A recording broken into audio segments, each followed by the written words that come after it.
Hey y'all. Happy Tuesday. Happy Spoken Word Tuesday. I hope you guys that's come along fine. You guys know on Tuesdays I like to bring the word.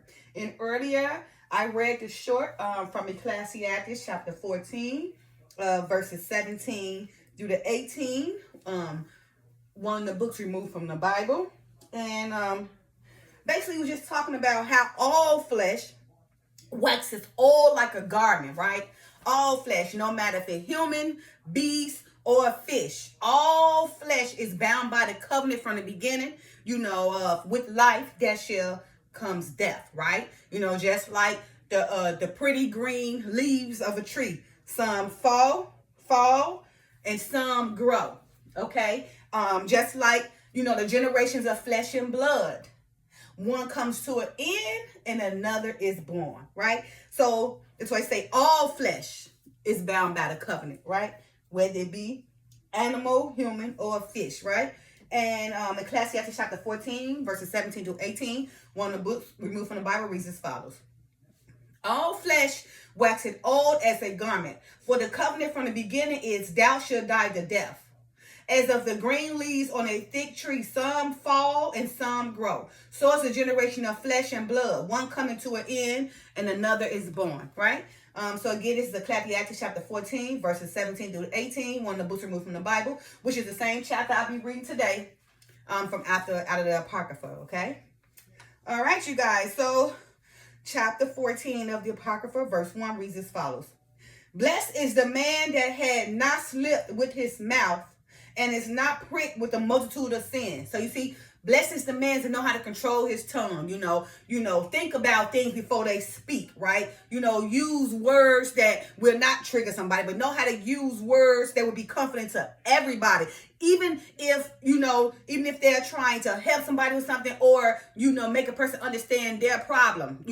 This type of person would know how or should know how to speak, where they can get that person to understand without offending them, okay? So again, blessed is the man that had not slipped with his mouth and is not pricked with the multitude of sins. Of course, this blessed man will be a man who is not, and is pricked with the multitude of sins, right? They more right, they moreover, live more of a Christ-like life, or somebody just with a good heart, somebody just, right from wrong, even from good, somebody that's not, overwhelmed or, with the multitude of sins, okay? Verse 2, blessed is he whose conscience had not condemned him and who is not fallen from the hope of the Lord, right? Again, blessed is he whose conscience had not condemned him and who is not fallen from his hope in the Lord. So now, that person is also blessed, right? If that conscience, that guilty conscience that has not, who don't have a guilty conscience, put it like that. Some people do stuff, then they got this guilty conscience over their back because they know they done wrong. So blessed is the person to be able to walk without a guilty conscience, right? Who is not falling from the hope of the Lord. He know, that the Lord has got his back because, he making the decisions, that appeases the Father. Or she making decisions that appeases the Father. Verse 3, riches are not comely for a niggard, and what shall an envious man do with money? Niggard is Niggard, and the meaning of that word is a stingy or ungenerous person, okay? So that's probably why they call it niggers, Niggr. They feel like we stingy, we lazy, and we're ingenuine, okay? Ingenuous, right? So again, riches are not comely for a niggard, and what should an envious man do with money? So riches, it's not comely for somebody who's stingy, right? Who's not generous, okay? Because they get that money and they go to their head and they do whatever with it, right? Because they never really had nothing. So once they get it, they spend things, use it to spend on things that is unnecessary, and they run out of it so quickly because they never had the opportunity to have given, a silver spoon life. Instead, they probably was raised in poverty and everything, never seen people do good with their money. So as soon as they got the money, they want to go back, maybe expensive cars, clothes, and everything, right? Because they never had a life where, they had valuable things or things they considered to be valuable for them. They never had examples set where they probably had to find things of life, or they was raised up in certain wealth where they don't have to be desperate when they do get money. Okay, and it said, what should an envious man do with money? So like an envious person, when they get some money, oh my goodness, yeah, they envy somebody, they want to go try to outdo that person, just compete, just go do unnecessary stuff. And then when it's all gone, now they be looking stupid. Just like, when a lot of them people get them PPP loans, right? People is going now just doing things unnecessary, right? And then with the money gone, now they depressed, okay? Because they done seen somebody probably living a life, or a person that's a baller. So as soon as they got their little $40,000, $50,000, they had to go brawl out, right? Brawl out for about a month. Didn't invest or do anything like that because they was envious of the person who already had some things that didn't need the PPP loan. So now that they got the PPP loan, it gave them the opportunity to go do the same thing that person they saw, or that person who they coveted, or that person who they envious was. They was going to do the same thing they can do, not thinking that person who have already done it had the means to do it. You just got the temporary means that's only going to temporary, fulfill your lustful desires. And then it's gone. Now you back to square one, needy, greedy, and poverty, desperate, and out to get somebody, out to envy them, or out to be jealous of them, or out to covet them. Okay. Verse 4. He that gathered by defrauding his own soul gathered for others, that shall spend his goods righteously. So it's saying he that gathered by defrauding. People go and set their own people up, defraud them, get them to get over on them, right? This kind of people we're talking about, right? They say that shall spend his goods righteously, right? So although he may have gathered doing gathering, he might have gathered doing things by defrauding someone, or defrauding the system, or defrauding others. However, all that profit he gained, will be spent in a righteous way, because now you probably got to hide over his back, hide things, be secret because people watching him, or because he defrauded and he got to be safe when he spend it, or she got to be safe when they spend it. Okay. Verse 5. He that is evil to himself, to whom will he be good? He should not take pleasure in his good. So if a person evil to himself, then they don't have the ability to be good to anyone else, right? He should not take pleasure in goods because he is an evil, or she is an evil individual, him or herself. Okay. Verse 6. There is none worse than he that envied himself, and this is a recompense of his wickedness, right? So just this same verse actually applies to a person when they die. If they done so many things throughout their life that consisted of sin, during their death, or in Sheol, or in Hades, the time before the Father come, you're going to be tormented over and over again with that same sin, right? That's going to be your recompense. So, be careful with this, because it says there is none worse than he that envied himself. You can envy yourself, but trust and believe me, when you die, that same envy is going to hunt you. It's going to make you feel so bad because of the characteristics you possess during your time when you was living. So again, there is none worse than he that envied himself. And this is a recompense of his wickedness. A recompense.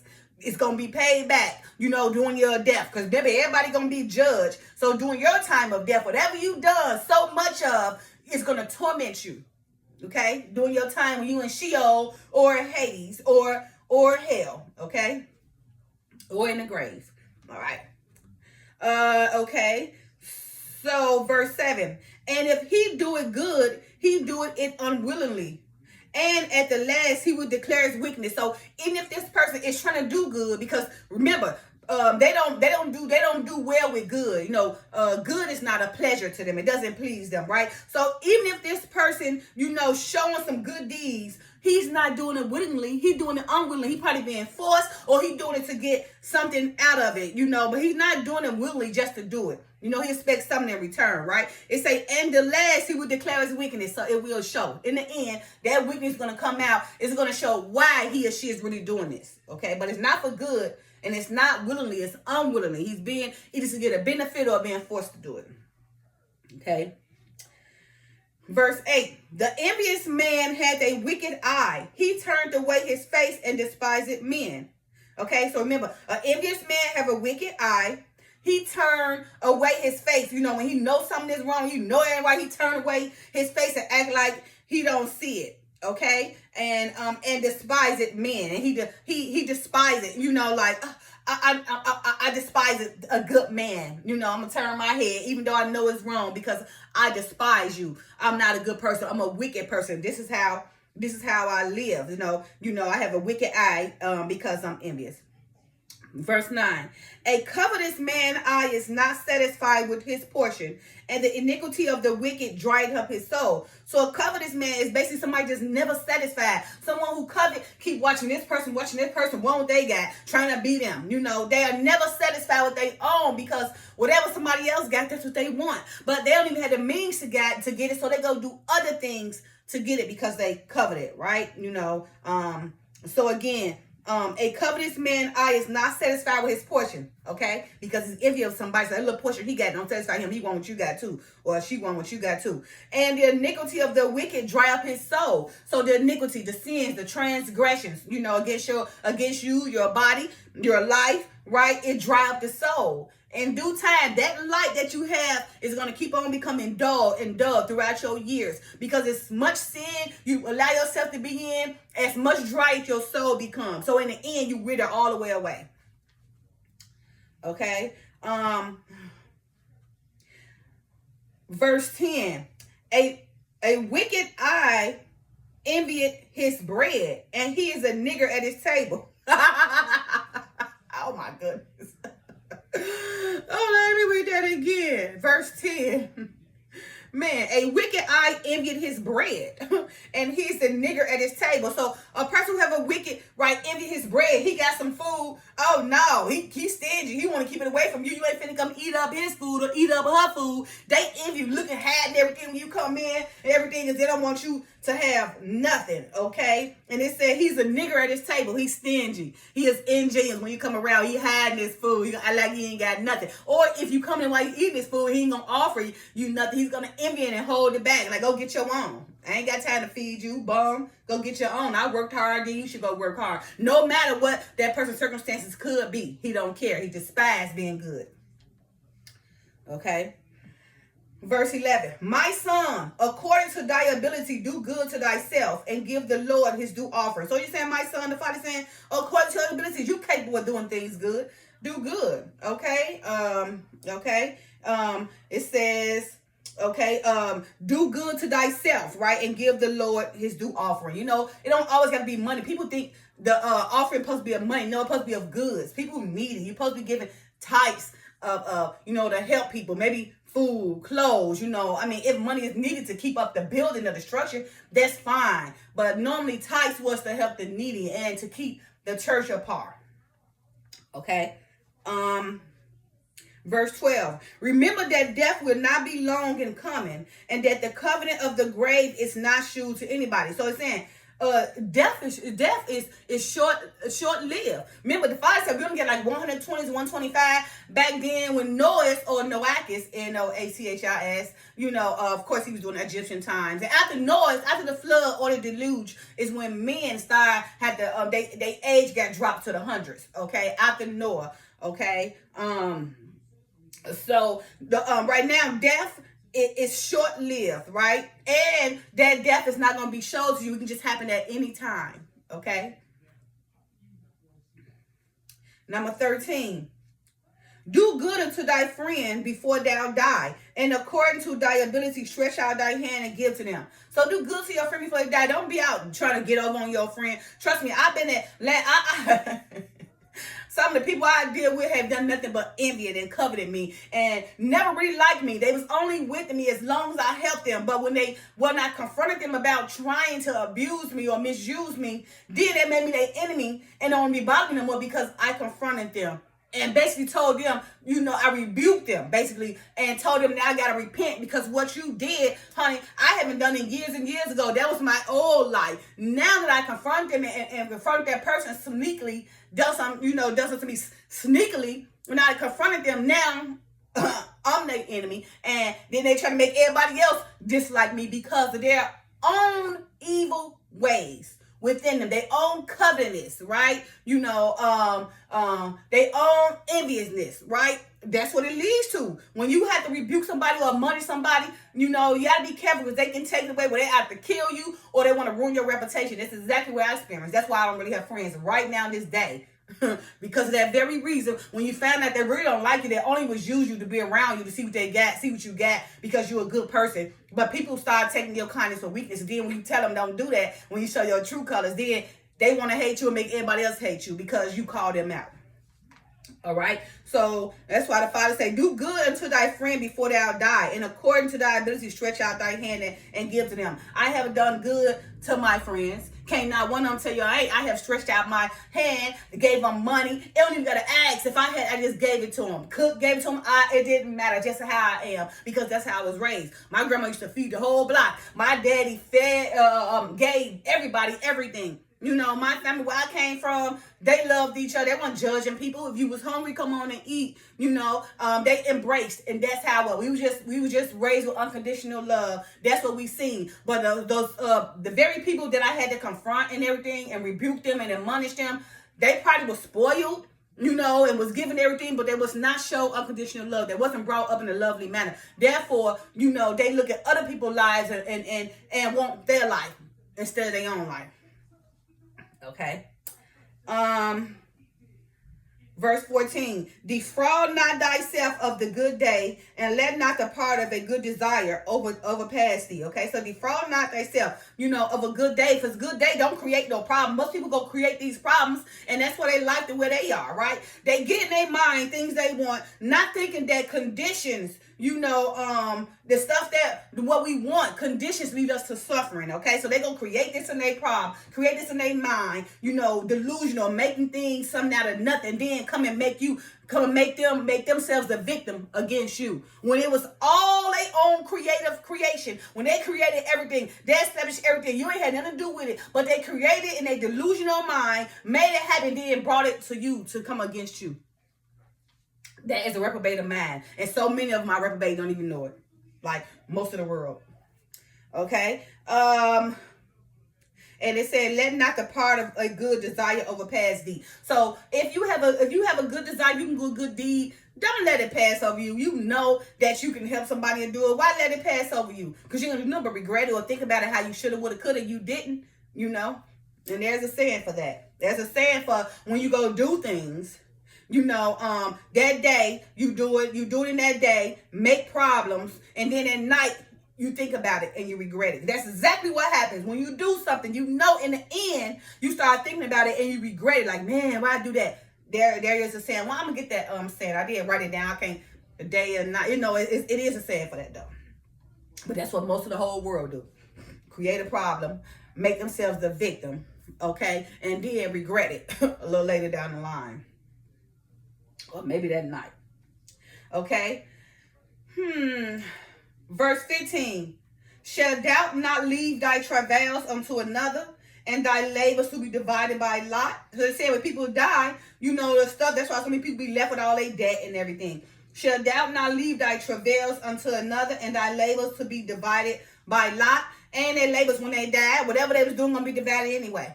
Okay, so you're tangible. That's why you got to be very careful on how we live and everything, how we do for people and everything. Because you're tangible. You can be replaced at any given moment.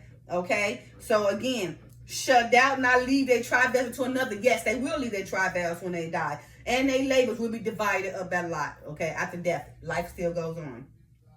Verse 16, give and take and sanctify thy soul, for there is no seeking of dainties in the grave. So you see, on while you living, give and take and sanctify thy soul, because there's no seeking, there is no dainties, there is no goods, there is nothing, nothing of anything in the grave. Okay, nothing but Sheol, hell, death, and just there. Okay, so while you live, take advantage, give and take and sanctify thy soul, because when you die, you won't receive no dainties, no goods, no money, no drugs, no clothes, no love, no nothing. Okay. Verse 17. This is the short I had read, verse 17 and 18. All flesh waxeth old as a garment, for the covenant from the beginning is thou shalt die to death. Verse 18. As of the green leaves on a thick tree, some fall and some grow. So is the generation of flesh and blood. One coming to an end and another is born. So just like it said, all flesh waxes old as a garment, and that old can be very abroad. You can be old from the actions you putting out there, from how you living, the things you doing. That can make you old, make you an old soul, look old, act old, or old from doing the wrong things. You made your soul, your flesh just old, and it was unnecessary to make it old because of your characteristics or your traits or how you live in life. Okay. And it says just like the greens on a leaf on a thick tree, the green leaves on a thick tree, some fall, and some grow, just like the generations of flesh and blood. One comes to an end and another is born. Okay. So doubt should die to death.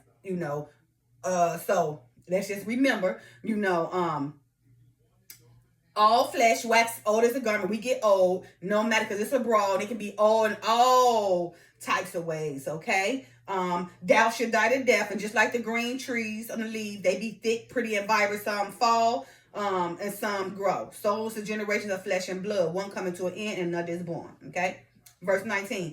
Every work rotted and consumeth away, and the worker thereof should go withal. So everything, we got to remember that nothing stays the same. If you guys get that in your mind, that nothing stays the same, the only reason we suffer is because of our conditions or our wants. The things we want make us suffer, right? Make us be condemned. Make us to not be happy because we keep on wanting, money, greed, or we angry, or we foolish, right? So therefore, we can never be free in our mind because of our wants and needs. Right? To be like the Joneses or to be known like somebody. As long as you want all those worldly desires, you will never be free. You got to learn how to control your mind, right? Know how to control your five senses, because when the mind is out of control, your whole world is out of control, right? If the mind's delusional, then your viewpoints is delusional on how you look at things, period. There's no getting around that. If you want this and that, greed or anger and foolishness, then your whole life going to be consisted of suffering. Because you want greed, you're angry, and you're foolish. So you get it?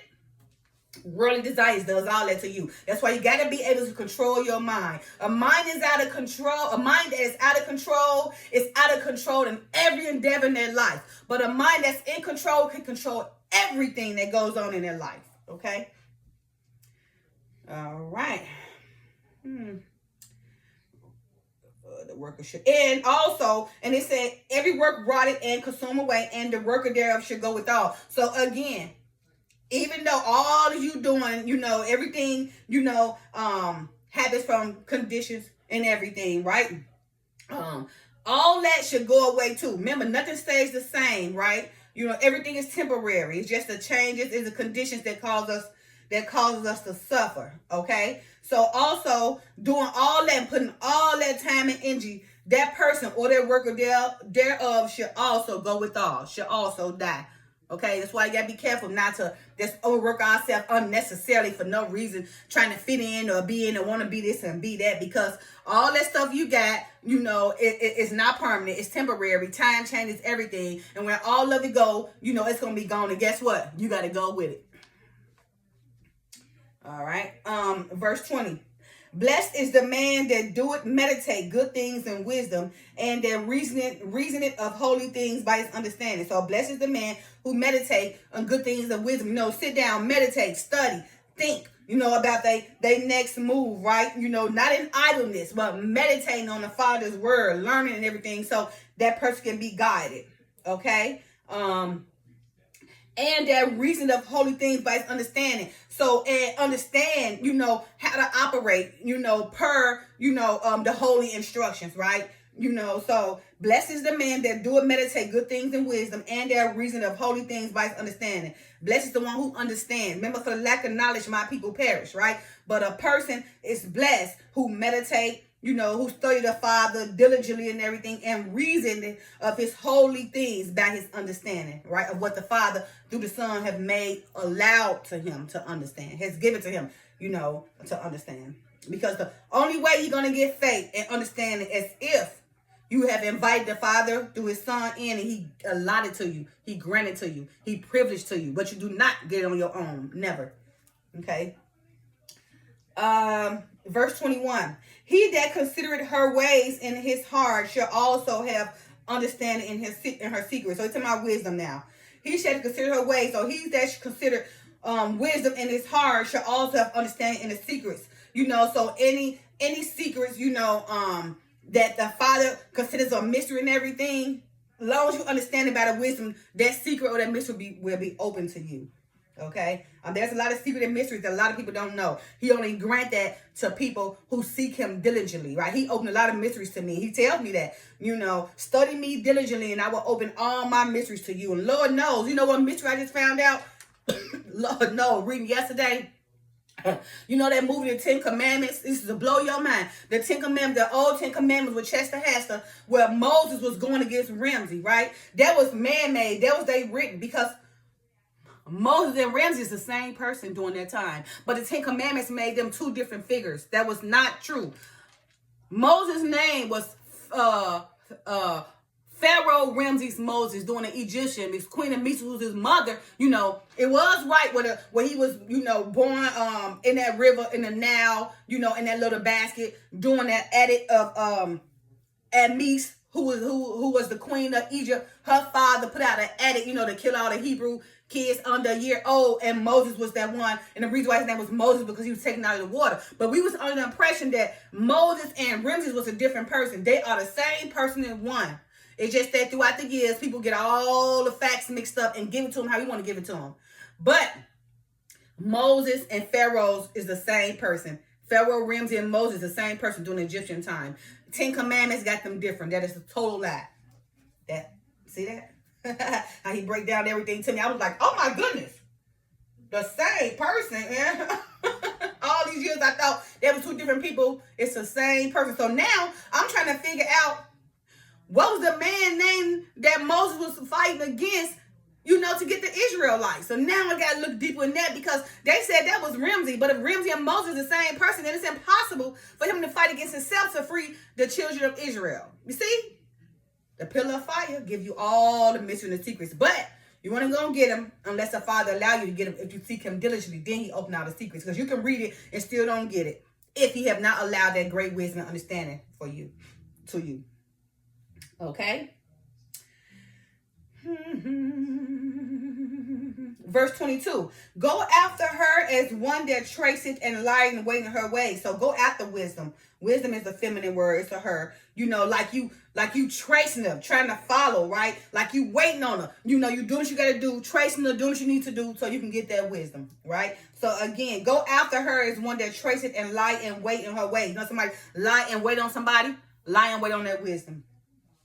Okay, verse 23. He that prieth in at her window shall also hearken at her door. So he that's looking around trying to seek wisdom, he should hearken at his doors. He should get it, because you're seeking it. You're trying to seek the Father, so he will allow you that wisdom, long as you're seeking him diligently. Okay.